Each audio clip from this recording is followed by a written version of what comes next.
श्रीः श्रीमते रामानुजाय नमः। श्रीमते निगमान्तमहादेशिकाय नमः।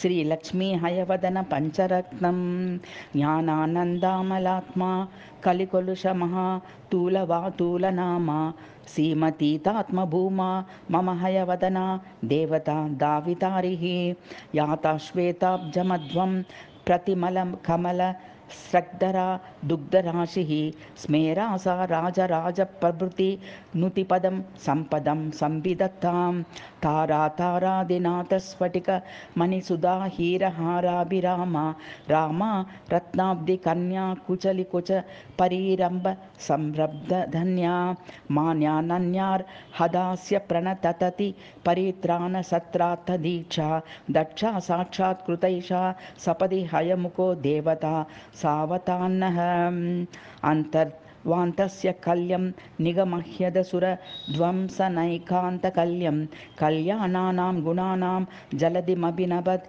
बान्धवं सैन्धवास्यं शुभ्रांशु भ्राजमानं ददतमरिधरौ पुस्तकं हस्तकञ्जैः भद्रां व्याख्यानमुद्रामपि ह्यदि शरणं याम्युदारं सदारं वन्दे तं देवमाद्यं नमदमरमहारत्नकोटिरकोटि वाटीर्निर्यत्र निर्यद्गृणिगणमसृणीभूतपादांशुजातं श्रीमद्रामानुजाचार्यश्रुतिशिखरगुरुब्रह्मतन्त्रस्वतन्त्रैः पूज्यं पूज्यं सभाज्यं कलिरुपुगुरुभिः शश्वतोषोत्तमाङ्गं विद्याह्यध्यानवद्या यदनग करुणासारसारप्रसारात् धीराधाराधरायामजनि जनिमतां तापनिर्वापयित्री श्रीकृष्ण ब्रह्मतन्त्रादि मपदकलिजित् सम्यमीद्रीचितं तत् श्रीमद्मातिभूम प्रतयतु कुशलं